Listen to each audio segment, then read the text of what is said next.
Stay hungry, stay foolish.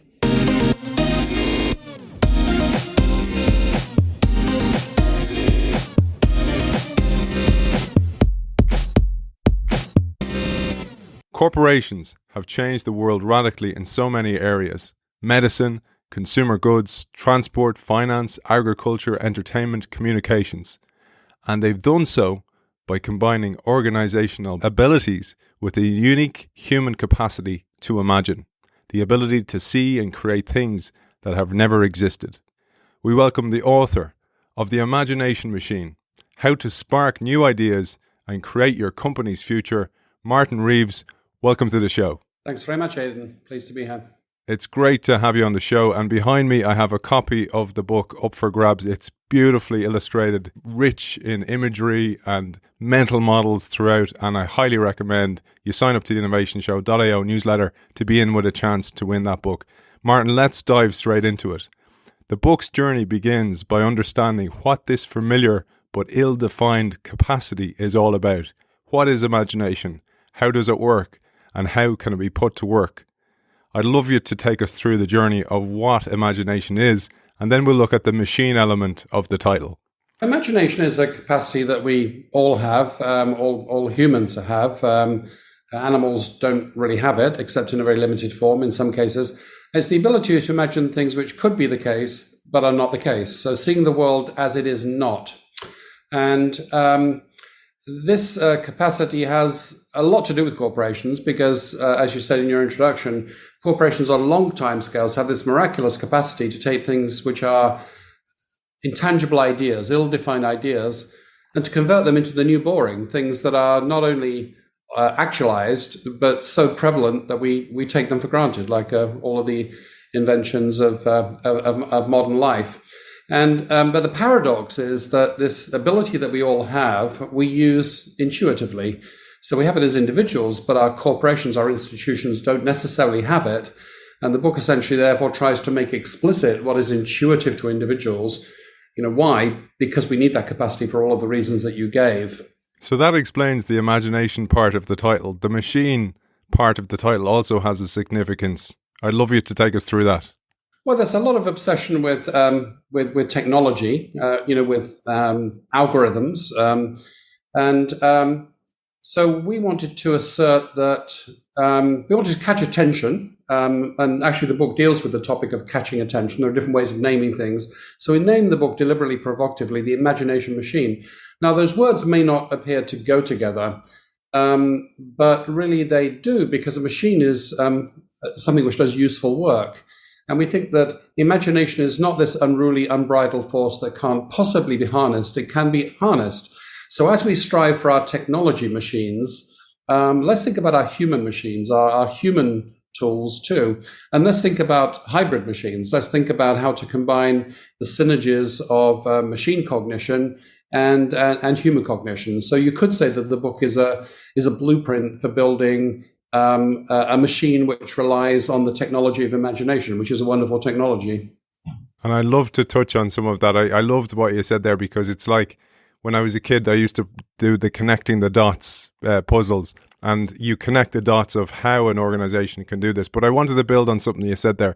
You mentioned ambidexterity, but there's also another term that you introduce in the book, counterfactual thinking. And you tell us, when we think counterfactually, we put aside mental models we habitually rely on and create new ones. Here you give the example of Haier, now the largest appliance manufacturer in the world, transformed itself in the 1980s. This is often forgotten about. At the time, the company was in crisis. Again, forgotten about because they're so successful today. The factory was run down and in debt. And the new chairman decided the company would have to move beyond making passable but lackluster refrigerators. I'd love if you introduce this idea, and then we'll build on it and we'll connect the dots of imagination. Yeah, so I wanted to create a vivid anecdote which illustrated the practical importance of imagination. And so I thought the Haier story was quite vivid. So you have this state-owned refrigerator factory that made fairly low-quality, unappealing fridges that often didn't work particularly well or had defects.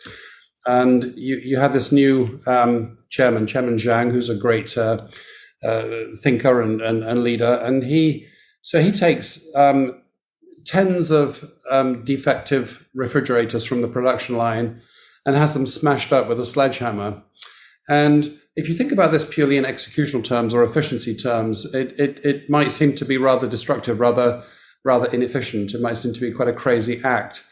But in a sense, he was signaling that they needed a better mental model, a better business model. So he was choosing to think counterfactually. He was choosing to think about and to have his organization focused on that which could be the case, which is not the case, that they would become the world's premier white goods company. That was probably seemed quite implausible to many people at the time, but that was his counterfactual notion. So counterfactual thinking is the heart of imagination, and it essentially is the ability to think about things that are not the case, that could be the case. But it's not the same as unconstrained dreaming, because actually it's rooted in causal thinking. Counterfactual thinking doesn't depart from the laws of physics. Hayek's vision was not to fly to Mars on light beams. That would be contrary to the laws of physics as we currently know them. It was to make really great household appliances. Not the case, but could be the case. And this process occurs naturally. So there's a dominant theory of the brain, the Bayesian theory of the brain, that maintains that we have shifting models of reality in our heads, simplifications of reality codified in our minds.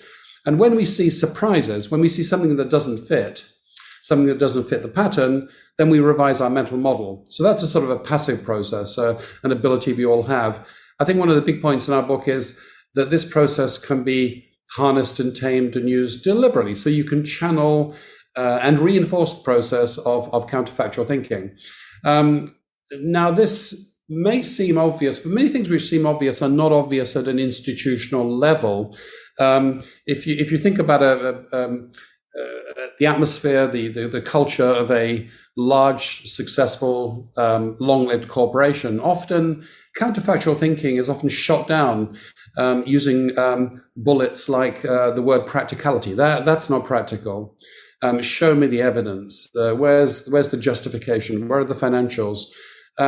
If you took this approach to these emerging ideas, we'd never develop a new idea. The emerging idea is always quite flimsy and ambiguous compared to the well-established idea, and we must be able to handle these two species in different ways. I mentioned there the process you bring us through, which is just wonderful, and as you say, we can be deliberate about enabling surprise. But then again, we have to be open to surprise when we come across it. And the chapters you describe throughout the book include the seduction, the idea, the collision, the epidemic, the new ordinary, and the encore. Before we explore each one of those, if we have time, let's dispel some myths and misconceptions about imagination, because there are so many. Our image of what imagination is and how it works, we think is largely based on the Romantic period in the arts 100 years ago or so, where we have the image of a solitary thinker with divine instantaneous inspiration, a special ability that's not given to many, given to the few. And so we have the image of this unruly individualistic force bestowed upon a handful of geniuses that couldn't possibly be managed. So, therein lie all of the myths of imagination, that it's solitary, it's instantaneous, it's individual, it's so unruly it couldn't be possibly managed. And also there's a sort of a nuance that it's somewhat ethereal. It might be entertaining for artistic purposes, but is it of any practical use? So we think imagination is immensely practical. The least practical strategy in the world is to continue to do what you do. It will certainly fail more quickly than if you explore other options. We believe that imagination can be individual, and a lot of the creativity literature deals with individual creativity. But if ideas don't spread, if it is not social, then essentially you'll have solitary fantasies, you'll have self-satisfaction, you won't actually change the world.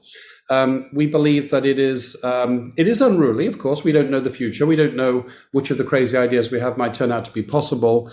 But on the other hand, why shy away from imagination in particular? Business deals every day with unpredictable, complex complex aspects of human nature, such as personnel management, team composition, consumer psychology, consumer anthropology. Why not imagination? We also believe that it's not the instantaneous act. There may be some instantaneous shifts in mental models, but as I said earlier, you have to see through the whole process. You have to take that and then build on that through this journey, through the 6 stages that you laid out, so that you end up with the new ordinary, and then the completion of the cycle, the self-disruption of the new ordinary, so that you're not just imagining once. Success in business is not rare nowadays. Sustained success is very rare. So you have to repeat this as an ongoing act. I'm sure one of the things you see is, as many of us experience, is the busyness of business world, and how the focus is on exploit. The focus is on the business and the next quarter and the next month, even in many cases. And therefore, it doesn't leave much room for surprise or inspiration. And you tell us that this is key to fostering inspiration. We need to first see and then comprehend. These are 2 acts that we can be deliberate about, but are absolutely key in order to enable imagination. One of the enemies of imagination is busyness. I mean, with the size and the complexity of modern corporations, we could be 100% flat out on execution all of the time, and many of us are. So I like this phrase, which unfortunately I didn't invent, but I appropriated, which is that busy is the new stupid. Busy crowds out creativity.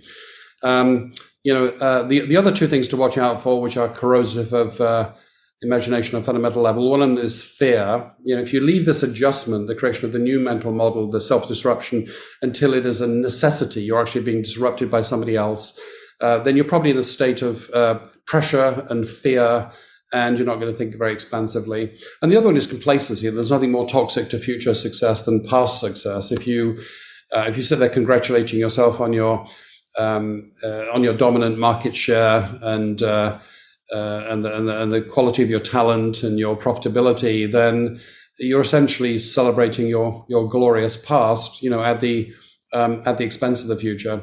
But if you get past those barriers, the first stage is indeed surprise. From a neurological point of view, we imagine, we construct alternative models of the world in our heads because we see something that doesn't fit. Surprise. And surprise comes in 3 flavors. It's accidents. You were trying to do something and something else happened. Or anomalies, which is normally consumers do this, but in this case, they did something else. And the other one is analogies, which is a sort of internal surprise, which is, this is a bit like something else. What if we explore that analogy?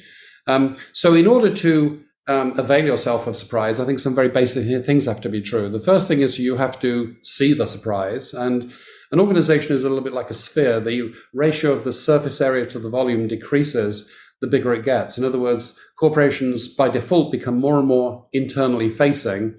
So how can you adapt to or harness the surprise that you don't even see? So you have to perceive the surprise. And then you have to actually see it, because sometimes there are things in plain sight that we don't see. Physiologically we may perceive them, but mentally we don't register them. And that's because a lot of corporations think in terms of averages and aggregates. On average, what is true. Whereas to harness surprise, you really have to think like a novelist. That you have to look at the particular details, the individual cases, and be inspired by them.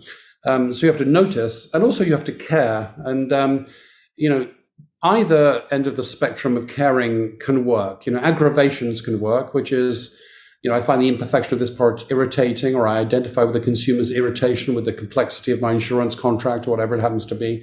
But also aspirations, ideals, like the chairman of Hire saying, I really believe that we could be the world's preeminent appliance manufacturer, and I maintain this ideal in spite of evidence to the contrary in the current reality, and eventually the idea triumphs. So we have to see, and we have to care.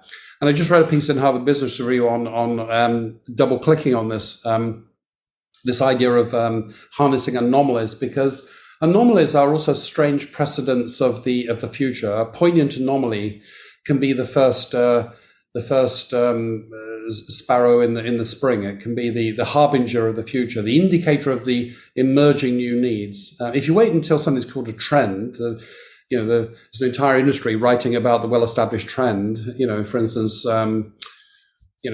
we'll all be doing Zoom calls. Well, we already are all doing Zoom calls, and we all know that that's the case. So that's not very helpful. That trend has probably been arbitraged away largely. We're interested in the trends and the emerging trends that don't yet have a name.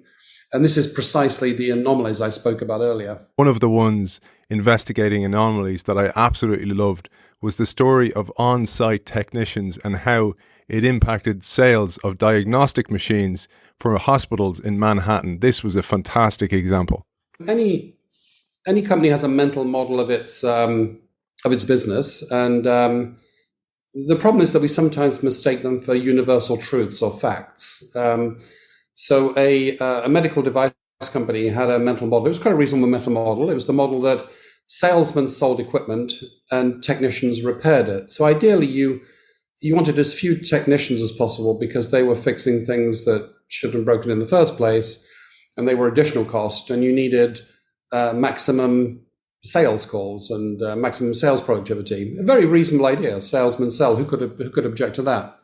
Well, it turned out that there was a branch in Manhattan that had extraordinarily high productivity. So instead of saying it's a blip or it's not true on average or I can't devote special resources to an individual branch, they investigated and they found that the curious thing about what was going on in Manhattan was that because of the the traffic congestion, the technicians tended to stay on site because there were large hospitals, and so it was efficient to not spend most of your time in a cab and to stay in one hospital. So they used to hang around the corridors and get to know the doctors and the radiologists and their needs. And it turned out that these relationships and this extraordinary inside knowledge of the needs and operations of each hospital was the source of the incredible sales productivity. So it turned out that in this particular case, the salesmen were not selling. The technical relationships were the extraordinary selling force. So based upon this, they revised their business model and revised it rather successfully. And I wouldn't say there are hundreds of examples of that, but that's a well-precedented pattern that if you focus on outliers rather than averages, you can often see things that are very useful that can be made the new average. They can be made the new normal, the new reality. And we see so many times in organizations, and many of our listeners will have experienced this themselves, they're so busy delivering on decisions made in the past or the next quarter or the next month that they don't have time to even spot those anomalies, let alone pay any attention to them as well. And later on in the book, you talk about processes and protocols that actually block those opportunities as well. But coming back to mining analogies, I absolutely loved what you talked about here, because you harness these in BCG yourself and you have a library of analogies as well. And I'd love you to share the 3-step process you talk about. You talk about connect, select, and inject. Well, in a way, it's bringing us on to the second stage in the life cycle of an idea. So we've had surprise and then we have working the idea, because you can't commercialize a headline. You may have a headline which is, hey, we need to make the technicians more central to the selling effort, but that's not operationalizable. You have to think about all of the details. And how do you do that? There's a toolkit for counterfactual thinking, for working the idea and elaborating the idea. And most of us probably haven't been taught to think that way. I think I had some instruction in creativity in kindergarten and nothing ever since, really. My education was concentrated on imparting functional knowledge, expert knowledge to me, deductive problem solving capabilities. So in this toolkit for counterfactual thinking, one of the tools is working an analogy, because an analogy, in other words, something is like something else. For instance, a hospital is a little bit like a health club. Both are concerned with health. And if you explore the analogy, you can stretch your thinking. You can call into question some of your unspoken assumptions and see new possibilities. So the first stage is to select possible analogies, so you might select things to do with health or things to do with advice, and the next stage is to think about aspects of the analogy that you want to mine. So, for example, you might focus, if you were trying to explore new possibilities for hospitals, by looking at an analogy with gyms and health clubs. You might choose to explore the fact that the people go to a health club to maintain and enhance their health. They don't go to fix illness, and they actually pay for that service. So you might say, well, what if a hospital did that? And then the third stage is the injection of specifics. You say, well, what about this particular element? What about the idea of a subscription service for health enhancement and maintenance out of a hospital? And then that brings you on to the second part of the toolkit, which is recombination. Often the manipulation of a mental model, the evolution of a new mental model, consists in defining the elements and repermutating the elements, rearranging the elements. So it's a little bit like constructing a Lego model. The bricks don't necessarily change. You can introduce new bricks, but you can also recombine the bricks to create new structures. So let's give another example, because this all builds towards the idea itself. So this is the pre-work almost to prime the mind in order to get to a breakthrough idea.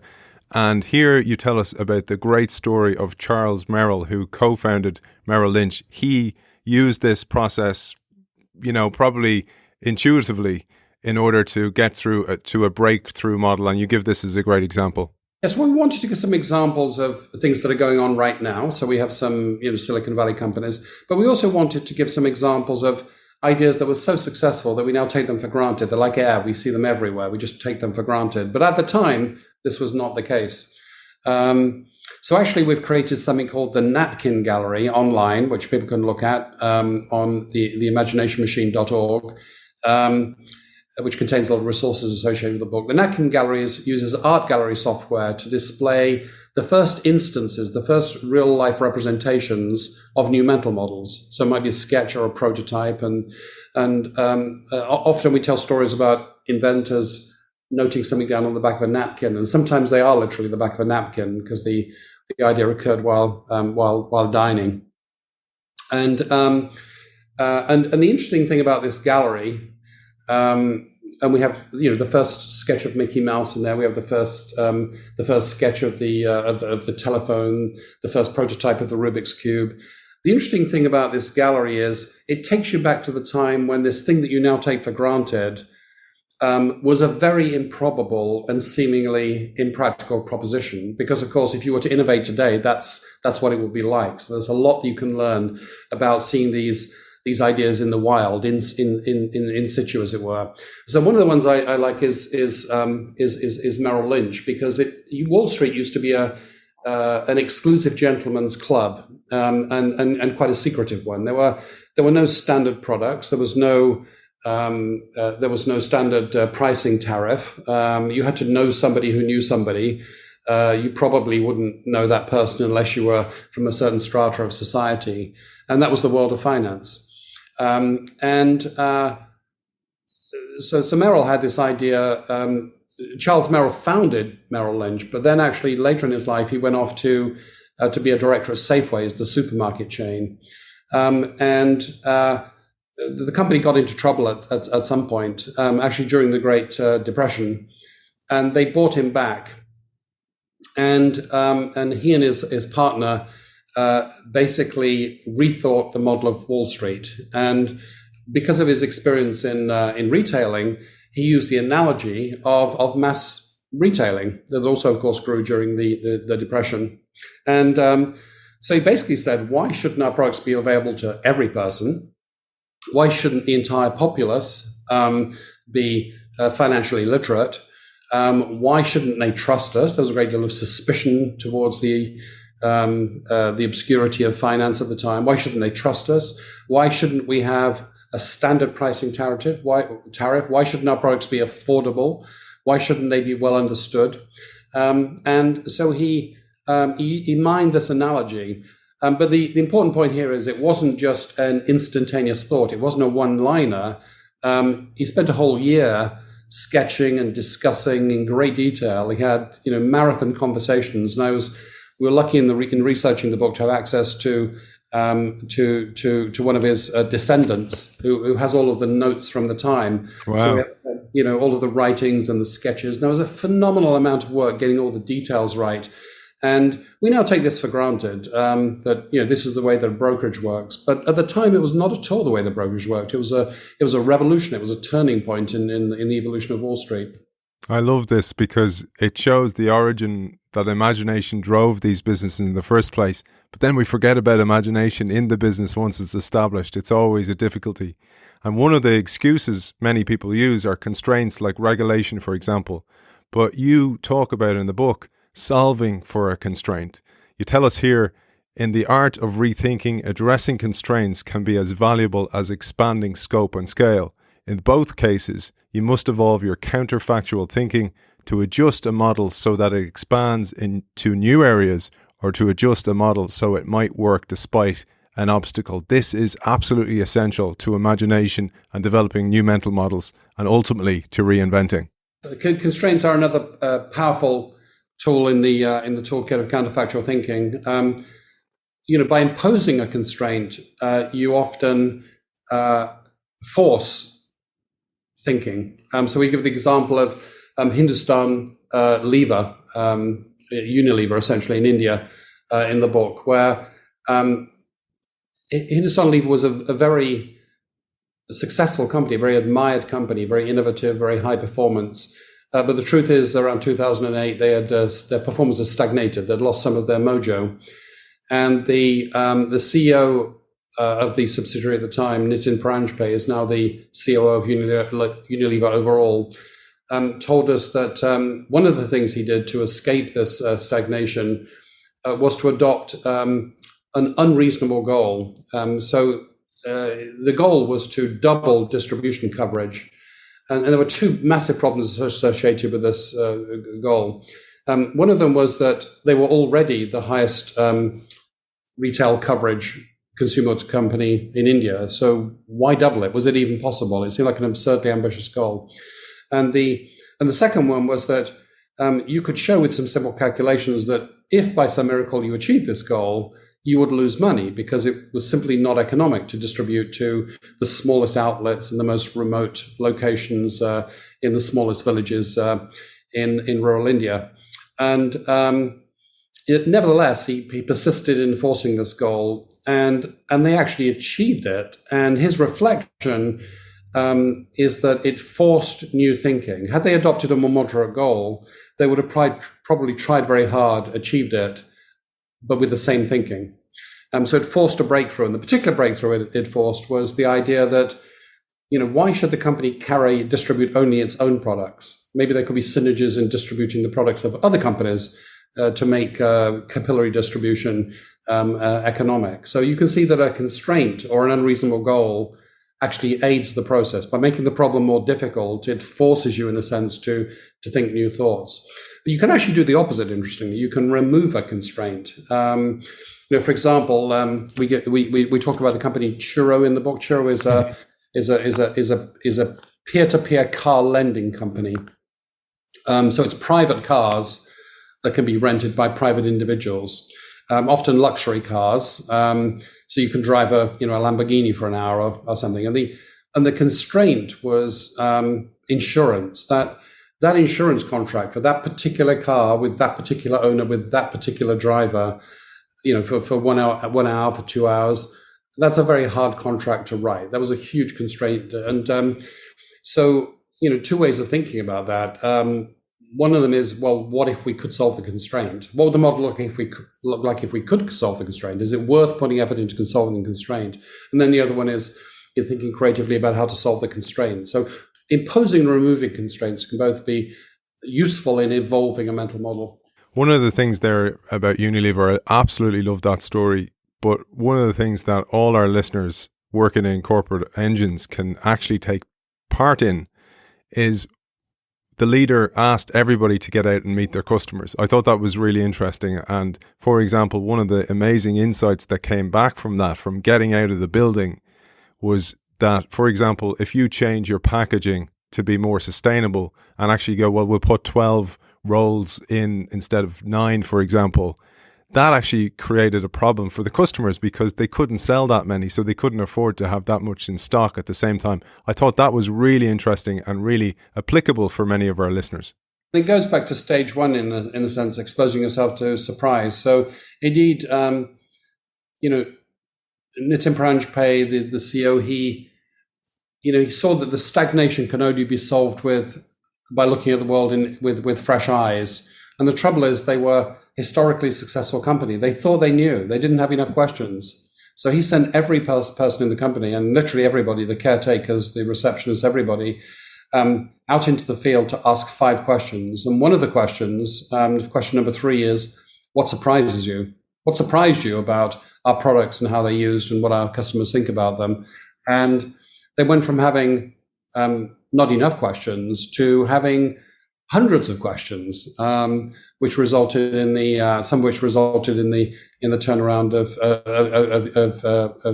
Unilever in India. So this pursuit of curiosity and observation and anomaly and acts which deliberately break mental models is an important part of the process. One of the things as well that arose from me here was, you mentioned Bruce Henderson, for example, the founder of BCG, of Boston Consulting Group, and how at the early stages of BCG, you had engaged some outsourced elements, for example, focus groups. And in doing so, and being very predictive about the questions that you wanted to ask those focus groups, you removed the element of surprise because there was the white space there. What people didn't say oftentimes was as equal and sometimes more important than what they did say. Our own industry, the strategy consulting industry, is quite a young one, actually. It was founded in the early 60s. And our founder, Bruce Henderson, was a pioneer. So we went back and we looked at some of the stories in my own business and found some interesting ones. And the one you referred to was that, early in the history of the company, there were some focus groups done, and the consultants outsourced the focus groups. And so what the managers and the consultants received was a high quality summary. It was actually quite well done. There was focus groups. They were summarized. The conclusions were summarized. But somehow Bruce Henderson had an intuition that it couldn't be that simple. That the conclusions should be richer. There should be more contradictions. So he went and he sat in on and made the managers of the client sit in on the focus groups, and of course then they saw contradictions, anomalies, things that didn't make sense. And amongst these anomalies were what I call poignant anomalies, which are very interesting anomalies that hint at new possibilities. So sometimes being overly systematic or overly summarizing or not attending to the details can be very efficient, but it can be very ineffective. I wanted to jump to something else. Another skill, I suppose, if you want to call it that. You tell us the novelist F. Scott Fitzgerald once said, the test of a first-rate intelligence is the ability to hold 2 opposed ideas in mind at the same time and still retain the ability to function. And you call a mind with the ability to do this a multi-tracked mind. Let's share information on this, because I'm sure many of our listeners have multi-tracked minds and they'd like to be able to put a label on that skill. Well, I think it applies to different levels. It applies to a level of the individual. So if you're an individual which is indulging in stage 2, the counterfactual thinking, how can you increase your capacity to think about things that are not the case but could be the case, new mental models? One of them is by building your stock of worldviews. You can read about psychology. You can read about, for instance, in the context of the hospital analogy, you could read about medicine. You could read about psychology. You could read about economics. What does this do? This enriches your stock of worldviews, which is ways of perceiving the world, ways of modeling the world. You could also have multiple working hypotheses. You could also have be exploring multiple mental models and assessing them for their strengths. So the idea that The problem with a purely deductive mindset is it assumes that there's one truth. The truth is observable. It's incontrovertible. It's constant, and that's the only way of looking at things. Well, that's not very useful if you're trying to reinvent your business. So this ability to have a multi-track mind is important at the level of individuals. It's also important at the level of companies, because if you try to serially switch your business model in response to necessity, the old one stops working or you're being disrupted, that's awfully risky because you're leaving it very late. So it's always good to hold the trigger on some self-disruptive moves, and probably multiple self-disruptive moves, which involves embracing a contradiction, this contradiction of ambidexterity. So we discuss in the book, and also my previous book, Your Strategy Needs a Strategy, the ways in which you can embrace that contradiction. And one of my favorites is that the former CEO of PepsiCo, Indra Nooyi, her system was essentially to have two heads for each business: a run the business head and a destroy the business head. And she said that her job was to keep them fighting. And she complained that that's not a trivial thing, because the bastions of today's business often become very good at what some people call innovation theater, which is telling great stories about great pilots. Nothing ever really changes, but great stories of innovative efforts. So they fake it essentially, and also the mavericks, the people that are trying to destroy the business or introduce the better model, they just get ground down and they feel underappreciated, and so at some point they get captured by the establishment. So she said, the job of a CEO is to preserve these countervailing forces and sides of the paradox, and make sure that tension is always alive. Run the business, reinvent the business. Those paradoxes and those contrasts exist so much in innovation, and I sometimes feel that often as a change maker, as the maverick, we often condemn the organization as it used to be, the legacy organization, but oftentimes we need it to fuel ourselves in the future. But equally, I find many mavericks, many change makers are extremely humble, because they often have to be in order to get buy-in, hand over the credit for ideas, etc.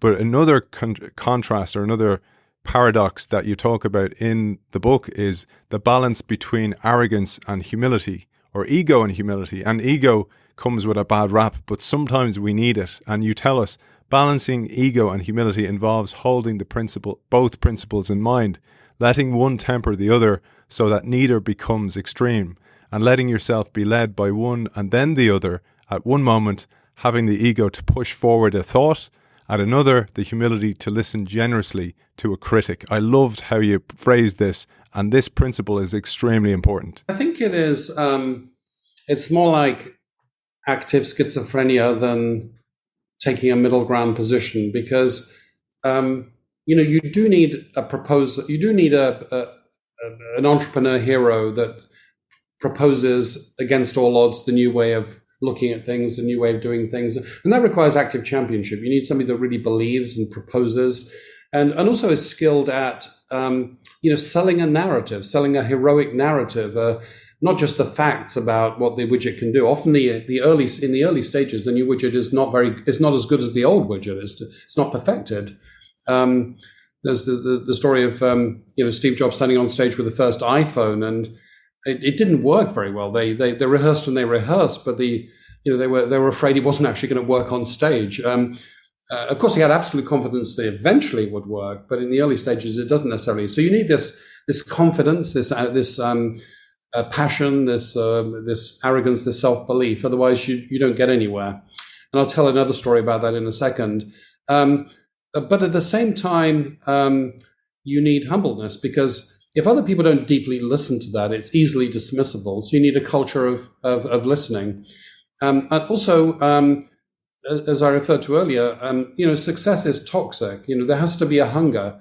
If results are quite good and everybody went to the right university and everybody's on a nice promotion track and the company's growing, if it ain't broken, why fix it? That's toxic too.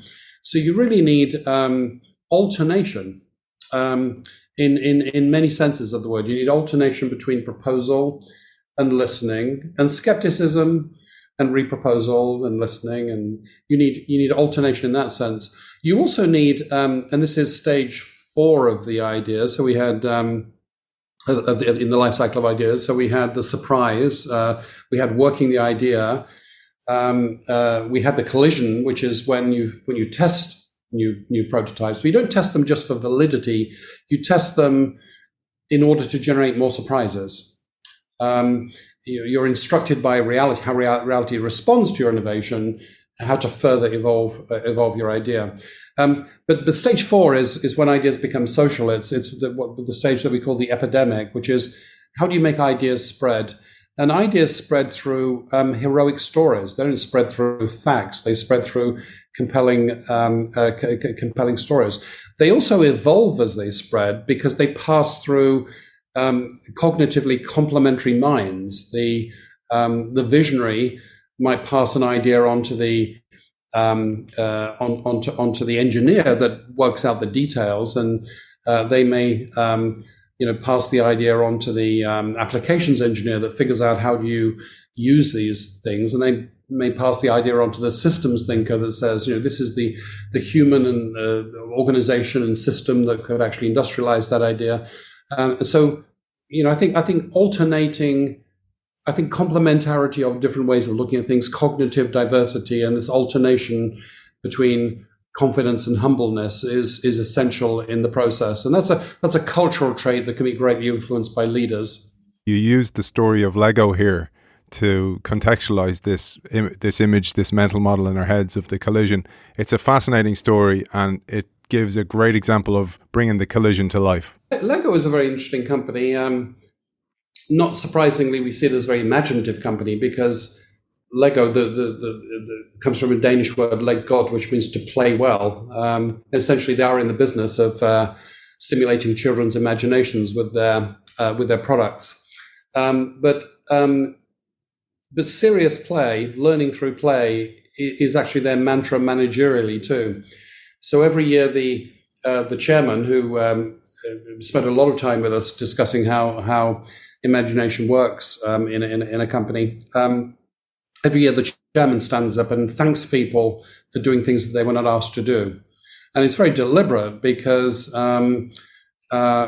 you can't entirely manage the process of innovation. You need lots of local local initiative, and as a result of learning through play,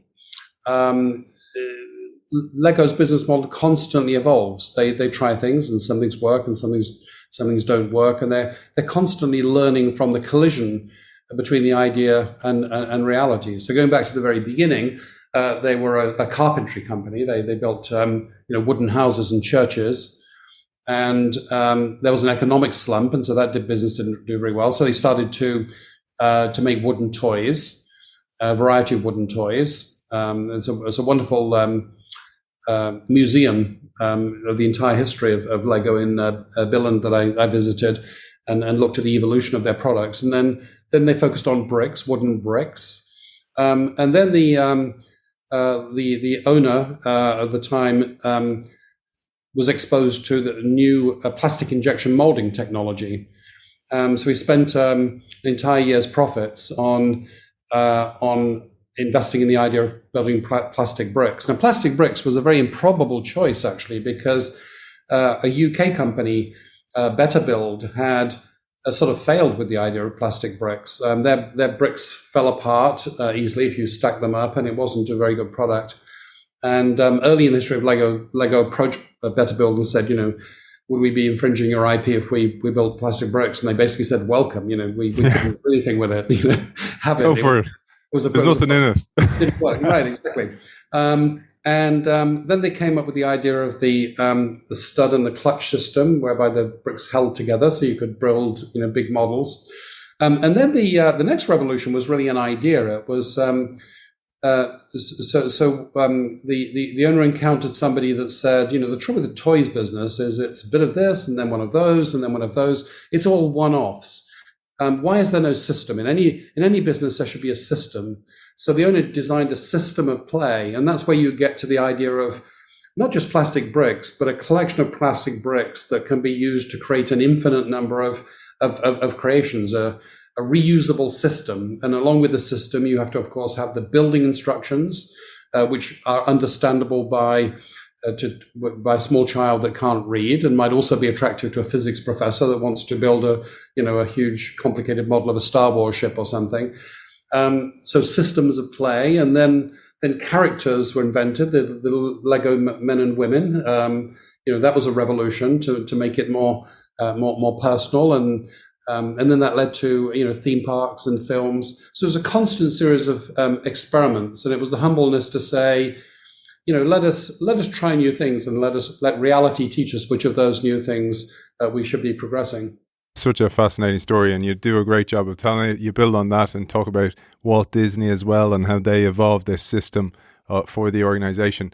But I wanted to move on to, because we're running out of time, evolvable scripts. I absolutely love this concept, and here you talk about 3 particular steps: understand, articulate, and evolve. And here you share the fascinating story of White Castle. Oftentimes we think of McDonald's as the first fast food company, but in fact, it's this amazing company, White Castle. There comes a stage where you have a new thing, and it works, at least under some circumstances, and you have to scale it so that it can be used on the other side of the planet in situations you haven't anticipated, and by people that have none of the context. They were not involved in the origination of the idea. So this is codification. If you think about it, the Four Seasons Hotel is very famous for great customer service. And supposing you open a new branch in Shanghai, how do you make sure that the people in Shanghai also give great customer service? It's probably clients looking for different things, trainees with not only no background, but with no shared cultural heritage that you can appeal to. You can't just tell them what to do, because it's no accident that in the 1970s, during the period of industrial dispute in Britain and in Europe, the key weapon of the trade unions was to work to rule. If you literally do everything by the book, everything grinds to a halt. So you basically need the essence. You need the essence of, what are the 5 things I need to do in order to deliver great customer service. You need a system. So this might seem like an SOP, standard operating procedure. This might seem to be the very antithesis of imagination, but in fact, it requires a very special type of imagination to say, when it works, what is the essence of why it works, and what is the extraneous detail, and how can we focus down on the essence, and how can we write the essence not as a legalistic document that is simply a record of procedures, but how can we write it so that it actually helps somebody to deliver great customer service? And then there's a further element, which is, of course, the world is going to change. So how do we make the script evolvable, not completely random, containing the core of what it is necessary to be successful, yet evolvable and customizable in different situations? It's a fascinating topic, and of all the topics in the book, this is the one we found least well documented, and so it's more, it was great fun to research. And one of the earliest examples we can find of really rigorous and extensive codification was the White Castle hamburger chain. So the White Castle hamburger chain, like many great businesses, was founded during a period of economic depression, and at the time, hamburger, or minced meat, had a very unsanitary image. You wouldn't want to eat it because you don't know exactly which cuts of meat and how old it is. What animal? what animal even? And so you essentially the founders realized this, and the founders, when we probed into the story, the founders were very aware of this, and they designed an entire system. So there's a beautiful photograph in the book that has one of the first stores, and the name of the store is not White Castle, it's the White Castle system. They very much conceived it as a system. So what was this system designed to do? The system was designed to give reproducible, high quality results and to communicate hygiene. So there were cleanliness procedures, there was training in cleanliness, there was a manual on hygiene. White Castle, the very name, indicates that it was white porcelain castles. These were easily cleanable, visibly white and clean buildings inside and out. to communicate the cleanliness to the to the customers, and of course, in a way, this was the first or one of the first sort of industrialized acts of franchising, and it required a very deliberate systematization. And it was a certain there was a certain genius in putting together this internally coherent system, this entire system to take something that was not trusted and not scalable, and to make it into a mass market product that people trusted and felt familiar with.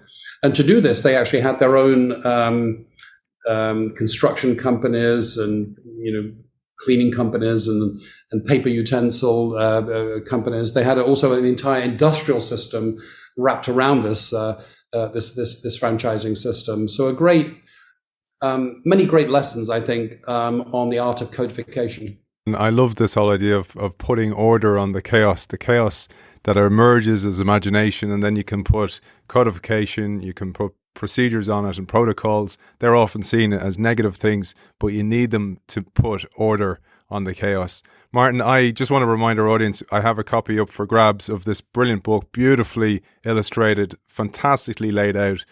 Sign up to the innovationshow.io newsletter in order to win a copy for yourself. Martin, I'm going to close. I have a beautiful quote that I pulled from the book. There were many, but I picked one. But before I do, where can people find out more about the book? You mentioned there, for example, the napkin library. Where can people find out about the book, about you?